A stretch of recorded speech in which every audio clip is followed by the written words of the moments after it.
ব্যস্ততার অন্ত নাই জাকের হৃদয় মিরাজদের। ঘরে বাইরে একের পর এক টুর্নামেন্ট, দ্বিপাক্ষিক সিরিজ। এশিয়া কাপ শেষ হতে না হতেই সংযুক্ত আরব আমিরাতে মুখোমুখি হতে হচ্ছে আফগানিস্তানের। এরপর দেশে ফিরেই মোকাবিলা করতে হবে ওয়েস্ট ইন্ডিজকে। ক্যারিবিয়ানরা আগামী 15 অক্টোবর বাংলাদেশের মাটিতে পা রাখবেন। ঢাকা আর চট্টগ্রামে তারা নামবেন টাইগারদের বিপক্ষে 3টি করে ওয়ানডে ও টি-20 ম্যাচ খেলতে। আনুষ্ঠানিকভাবে চূড়ান্ত সূচি ঘোষণা করল Bangladesh cricket board. Asia cup শেষে বাংলাদেশ দল এই মুহূর্তে অবস্থান করছে সংযুক্ত আরব আমিরাতে। আফগান সিরিজ শেষ হবে আগামী 14 অক্টোবর। পরদিন 15 অক্টোবর টাইগাররা যখন ধরবেন দেশে ফেরার ফ্লাইট, ততক্ষণে ওয়েস্ট ইন্ডিজ দল চলে আসবে বাংলাদেশে।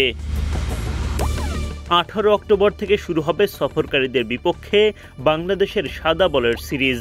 18 অক্টোবর সিরিজের প্রথম ওয়ানডে গড়াবে মিরপুরের শের-ই-বাংলা জাতীয় ক্রিকেট স্টেডিয়ামে।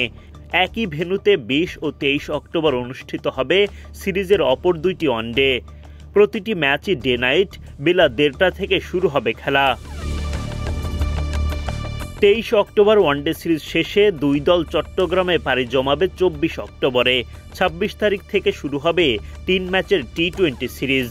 চট্টগ্রামের শহীদ বীরশ্রেষ্ঠ ফ্লাইট লেফটেন্যান্ট মতিউর রহমান স্টেডিয়ামে টি-20 ম্যাচটি শুরু হবে সন্ধ্যা 6টা থেকে। একই ভেন্যুতে 28 ও 31 অক্টোবর সন্ধ্যা 6টা থেকে শুরু হবে সিরিজের অপর 2টি টি-20। এরপর নভেম্বরের 1 তারিখে বাংলাদেশ ত্যাগ করবে সফরকারী ওয়েস্ট ইন্ডিজ। এদিকে এশিয়া কাপ শেষে বাংলাদেশ দল এখনও সংযুক্ত আরব আমিরাতে।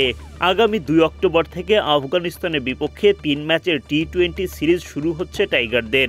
টি-20-র পর তাদের বিপক্ষে ওয়ানডেতেও মাঠে নামবে বাংলাদেশ। 8 অক্টোবর শুরু হতে যাওয়া ওয়ানডে সিরিজ শেষ হবে 14 অক্টোবরে।